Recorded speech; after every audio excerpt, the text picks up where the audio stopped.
Bendiciones, iglesia. Estamos otra vez aquí para aprender un nuevo tema que el Señor nos ha dado para compartir. En esta oportunidad quiero enseñar o que aprendamos sobre el miedo. En primer lugar, vamos a aclarar que el miedo es una emoción que todas las personas tienen. Pero cuando ese miedo persiste en el tiempo, todos los días, cuando me limita, me paraliza, cuando ya complica mi vida, entonces ese miedo esa emoción no es normal. Y para eso vamos a ver la historia de Elías, ¿sí? Un fragmento de las muchas cosas que hizo Elías, el profeta, pero vamos a ver en este caso en particular basado en el tema del miedo. Primera de Reyes 19, 2 y 3. Entonces envió Jezabel a Elías un mensajero diciendo: así me hagan los dioses y aún me añadan, si mañana a estas horas yo no he puesto tu persona como la de uno de ellos. Viendo pues el peligro, se levantó, se fue para salvar su vida y vino a Berseba, que está en Judá, y dejó allí a su criado. Bueno, lo que vemos aquí es una amenaza de Jezabel a Elías. Recuerden que Elías venía de desafiar a los profetas de Baal para ver quién era el verdadero Dios. Él construye también el propio altar al Señor y obviamente el único que muestra señales sobrenaturales fue el profeta Elías. Y luego de eso termina con la vida de muchos profetas de Baal que estaban al servicio de Jezabel. Y fue esa la amenaza. Luego de vivir un episodio importante y tremendo, sobrenatural en la vida de Elías, es curioso, llamativo, que a él lo invada de una manera sorprendente y de repente el miedo por este mensaje que le envían o por esta amenaza que Jezabel le envía. Te voy a quitar la vida, así como vos se la hiciste a los profetas, yo voy a quitarte la vida. Y dice que huye. Bien, o que deja todo allí y él se va, dice, para salvar su vida.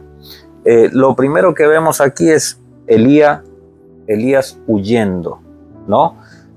Ante la amenaza, él huye. Y una de las cosas que produce el miedo, como le pasó a Elías, es que huimos de nuestra realidad. Es decir, abandonamos. Eso no obviamente que no es físicamente dejamos un lugar, sino que abandonamos por el miedo nuestros proyectos, nuestros sueños. En muchos casos nuestra propia vida la descuidamos, abandonamos, abandonamos a Dios, abandonamos la iglesia por cosas, por la prueba que nos está tocando atravesar, que nos ha provocado miedo en nosotros. Y tratamos de hacerlo de Elías. En vez de enfrentar lo que estamos viviendo, huimos y, como dije, dejamos nuestra vida, nuestro presente y los peores de los casos, cuando se deja la iglesia y se deja a Dios porque sobrepasó la prueba a la persona. Dicen que Elías, dice la Escritura, viendo el peligro, él se fue. Y aquí hay una pregunta que nosotros tenemos que hacernos. ¿Qué estamos viendo? Porque Elías vio peligro, ¿no? Ante una amenaza de una mujer idólatra, una mujer, digamos que era idólatra, que aborrecía a Dios, perseguía a los hombres de Dios. Una amenaza de esa mujer, él vio un peligro. Y es importante cómo vemos nuestras circunstancias, ¿no? Que lo que estamos viviendo nosotros no lo veamos como un peligro, sino como una oportunidad para ver el poder de Dios que se va a manifestar en nuestra vida. Elías, que había terminado de ver el fuego descender sobre el altar y quemar y exterminar el altar, las piedras, consumir el agua y todo lo que había allí, ahora por un mensaje, que ni siquiera fue directo, sino por un mensajero, él ve peligro, él se llena de miedo. Entonces, la reflexión es que si nosotros estuvimos viendo en días pasados, meses pasados o pruebas anteriores, el poder de Dios que nos sacó, nos proveyó, nos sanó, nos sustentó, nos consoló, nos fortaleció, ¿por qué ahora en la prueba nosotros vemos el miedo, vemos el peligro antes de nuestro Dios, que es más grande que la prueba, más grande que las circunstancias? Dios es más poderoso y llenarnos de esa fortaleza que tendría que haber tomado también el espíritu de Elías, de decir, bueno, si vi el altar derramar el poder de Dios, ¿qué me va a hacer una mujer idólatra que me manda un mensaje que me va a matar? Sin embargo, no, él vio. Es importante con qué ojos estamos viendo nuestras realidades. Puedes ver desastre, puedes ver un panorama oscuro o puedes ver a Dios en la tormenta. Por eso, recuerdan cuando los discípulos iban en la barca y Jesús se acercaba a ellos, conociendo cara a cara a Jesús, no le reconocían. Dicen, ellos vieron un fantasma. Y por allí uno presentó alguna duda: Señor, si eres tú, porque el Señor habló primero, si eres tú. Tenían dudas, para ellos era un fantasma. ¿Cuántos de nosotros vemos fantasmas? Es decir, cosas que no existen, que no nos van a pasar, pero nos hacemos problema futuro, nos ponemos ansiosos, nos llenamos de terror y de miedo por cosas que no han pasado. Esos son fantasmas. Pero no podemos ver al Señor en medio de la tormenta, como los discípulos tendrían que haber visto a Jesús. Entonces es importante que nosotros veamos a Jesús antes que llenarnos de miedo, porque el miedo hace que huyamos de toda realidad. Bueno, fíjense cómo en la mente de Elías ahora, luego de tomar la decisión de huir, van a venir pensamientos oscuros a su mente. Versículo 3 al 4. Viendo pues el peligro, se levantó y se fue para salvar su vida. Y vino a Berseba, que está en Judá, y dejó allí su criado. Y él se fue por el desierto un día de camino, y vino y se sentó debajo de un enebro, deseando morirse. Y dijo: basta ya, oh Jehová, quítame la vida, pues no soy yo mejor que mis padres. Es decir, esto es la etapa 2, podríamos decir. La etapa número 1, huimos, abandonamos todas nuestras cosas, nuestro propósito, abandonamos inclusive a Dios, como hizo Elías. Huyó de su propósito, de su llamado y de la presencia de Dios. Y ahora viene la etapa número 2, donde nuestra mente desarrolla, se gestan pensamientos oscuros, tenebrosos, como los de Elías. Elías quería morirse. Es decir, él ya no quería existir. Era tanto el miedo que se llenó de otras emociones que llama el miedo, la frustración, la sensación de fracaso. Bueno, eso es lo que pasa cuando dejamos que ese espíritu de miedo nos apodere, se apodere de nuestra alma, de nuestro cuerpo, porque inclusive nuestro cuerpo empieza a manifestar los síntomas de una cuestión que es mental, la emoción, y en lo espiritual, que es el miedo. Y ese miedo llama a otras cosas, a otras emociones, y desesperanza, frustración y cuántas otras cosas. Y el peor de todos esos es el deseo de la muerte. de no existir. Pensó él en la muerte, pensó en el suicidio, pensó en un homicidio, es decir, le pidió a Dios que por favor lo matara. El hombre poderoso de Dios ahora estaba transitando ese tiempo mental que estaba viviendo. Tal vez a algunos de ustedes le pasa eso, que te ha apoderado el miedo de lo que estás viviendo o estás tan frustrado o frustrada que decís, bueno, mejor me sería no existir más. Y has tenido esos pensamientos, has lo que podríamos decir coqueteado con la muerte y pensamientos de muerte. Y fíjense que el hombre que ahora declaraba y declaró cuando demostró el poder de Dios, clamó al Señor, muéstrate que tú eres el único Dios, ahora se le cambió el vocabulario, comenzó a tener un vocabulario de muerte. Él dijo, ¿quién soy yo? No soy mejor que mis padres, me tengo que morir y si podés, matame. Eso es lo que pasa con alguien que ese miedo lo ha apoderado.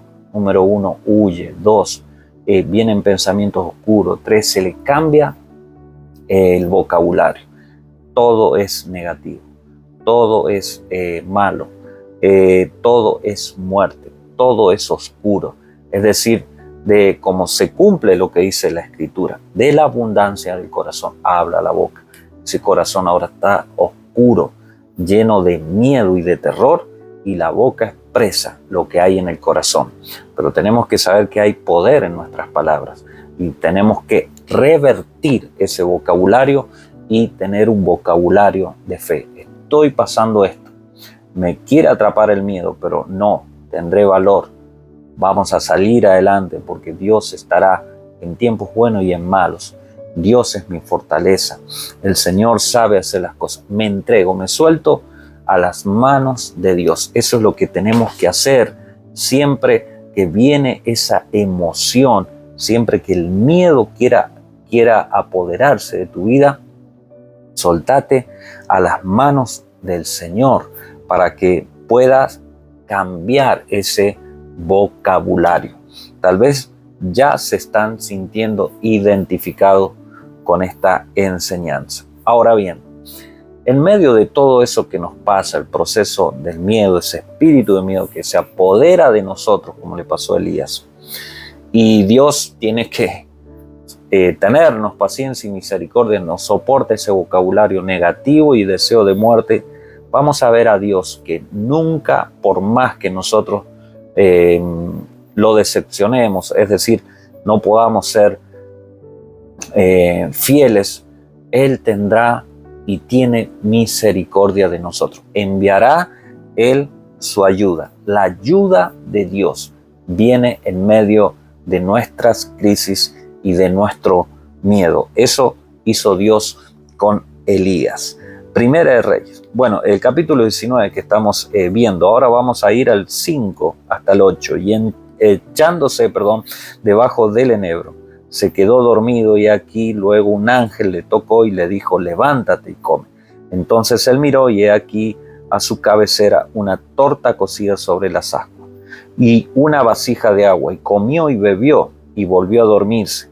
Y volviendo el ángel de Jehová la segunda vez lo tocó, diciendo, levántate y come, porque largo camino te resta. Se levantó pues, comió y bebió, y fortalecido con aquella comida, caminó 40 días y 40 noches hasta Horeb, el monte de Dios. Recibió alimento de Dios, una torta cocida. Eso tiene una simbología, una enseñanza espiritual. La comida de Dios le permitió caminar 40 días, 40 noches. Noten, una sola comida de Dios. Esa torta, ese pan cocido, representa la fortaleza de Dios. Que en tu fuerza vas a hacer 1000 cosas y no vas a llegar a la noche del mismo día. Pero un solo toque de Dios puede hacer que camines 40 con un solo toque de Dios.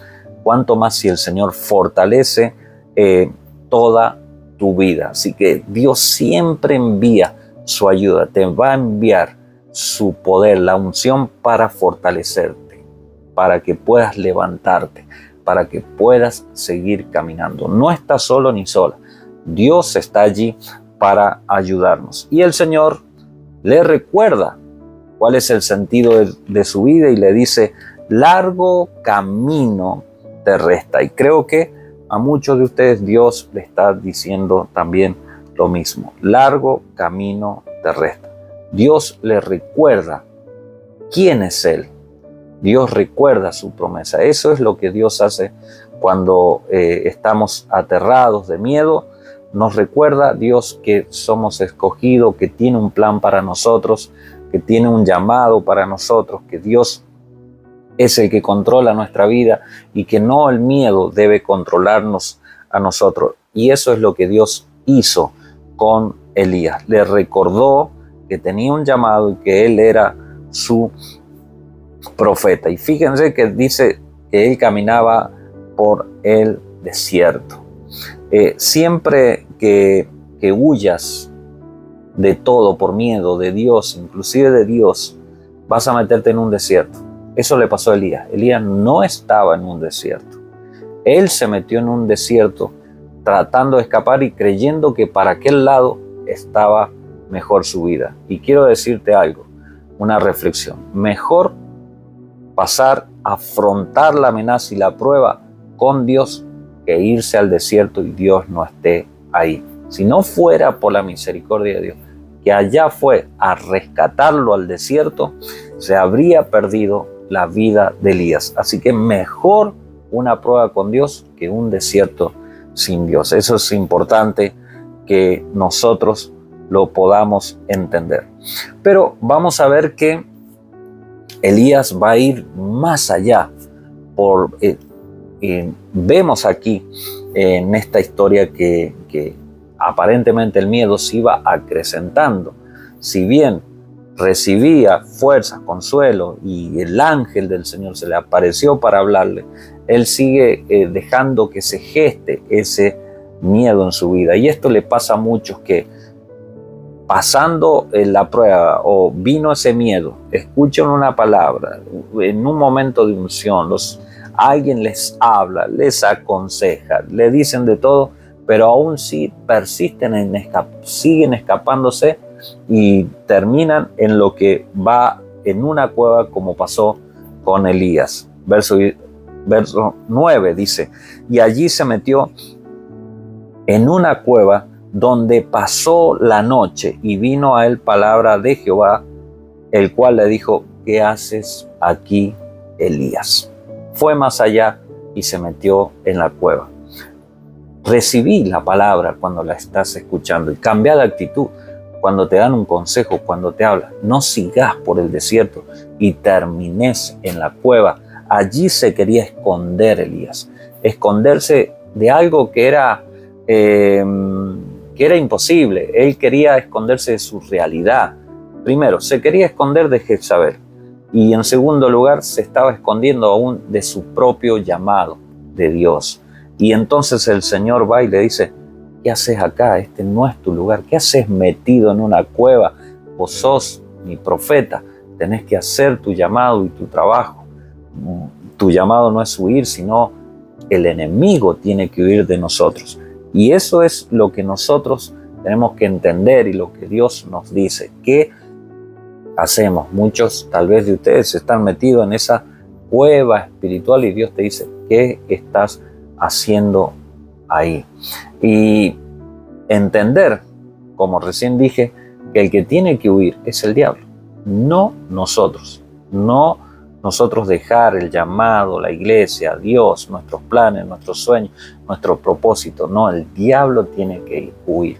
Dice la Escritura, resistid al diablo y él huirá. Lo que tenía que hacer Elías y lo que tenemos que hacer nosotros es solamente resistir. Ni siquiera Dios nos llama a pelear. Resistan y él huirá. A Josué le dijo, esfuérzate. No le dijo, pelea, hace esto, lo otro, solamente que se mantuviera con fuerza. Nada más, que resistiera. sé valiente, le dice el Señor a Josué, y estaré contigo como estuve con Moisés. Y esa es la promesa también que nosotros tenemos. Esa cueva es el lugar del miedo, donde habita el miedo. Y también la cueva representa ese pensamiento de no afrontar la realidad, y se escondió en la cueva. ¿Cómo salimos adelante? Hay que afrontar la realidad, no esconderse, por más seria que sea la cosa. Y Dios hace un llamado para terminar. Sal fuera, versículo 11 y 12. Y le dijo, sal fuera y ponte en el monte delante de Jehová. Y he aquí Jehová que pasaba, y un grande y poderoso viento que rompía los montes y quebraba las peñas delante de Jehová. Pero Jehová no estaba en el viento, y tras el viento un terremoto. Pero Jehová no estaba en el terremoto, y tras el terremoto un fuego. Pero Jehová no estaba en el fuego, y tras el fuego un silbo apacible y delicado. Dios le dice, sal fuera. Y un silbo apacible del Espíritu de Dios le hablaba para que saliera afuera. Dios nos llama a salir. Eso representa que tenés que tener coraje, esfuerzo, fe y actitud en medio de, en vez de tener la emoción del miedo, sustituirla por coraje, por esfuerzo, por fe y por actitud. Verso 15 dice, y le dijo Jehová, ve, vuélvete por tu camino, por el desierto de Damasco, y llegarás y ungirás a Hazael por rey de Siria. Dios le dice, vuélvete por tu camino, es decir, vuelve a tomar control de tu vida. Eso tienes que hacer, volver a tomar control de tu vida, hacer caso al llamado, al propósito de Dios, retomar lo que habías abandonado y seguir tu camino. Mientras tanto, él huía de Jezabel y Dios le decía que fuera y la confrontara. Es decir, Dios le decía, hace tu paso de obediencia, que al final el que va a pelear la batalla voy a ser yo. Y ya sabemos el fin de la historia. Sale victorioso Elías, todos los enemigos son derrotados, unge a otros, se levantan otros hombres de Dios también, pero Dios termina dando la victoria. Así que echemos fuera ese miedo y afrontemos nuestra realidad, porque el Señor está con nosotros. Amén. Vamos a orar por esto. Señor, te damos gracias por esta enseñanza. Te pedimos tu fortaleza, que nos des, Señor, esa comida como le diste a Elías, para que caminemos ese largo camino que nos resta y lleguemos, Señor, a tu plan y tu propósito sobre nuestra vida. En el nombre de Jesús, amén y amén. Y vamos a, para terminar, sembrar, ofrendar, y como siempre les repito y les digo, no pasen por alto este momento. Si estás haciendo el discipulado en tu casa, este momento te va a bendecir, honrar y sembrar a Dios con todo tu corazón. Así que toma esa ofrenda familiar y vamos a honrar al Señor. Señor, gracias por proveernos y darnos todas las cosas. Traemos nuestra semilla, Señor, para sembrarla en el reino. Multiplícanos y pedimos tu bendición sobre nosotros. Amén y amén. Bueno, iglesia, ha sido otra vez una alegría darles una enseñanza más. Podés suscribirte, sumarte, compartir con alguien que necesite esta enseñanza y, bueno, disfrutar esa edificación de parte de Dios. Nos vemos el próximo discipulado por el canal de YouTube. Bendiciones.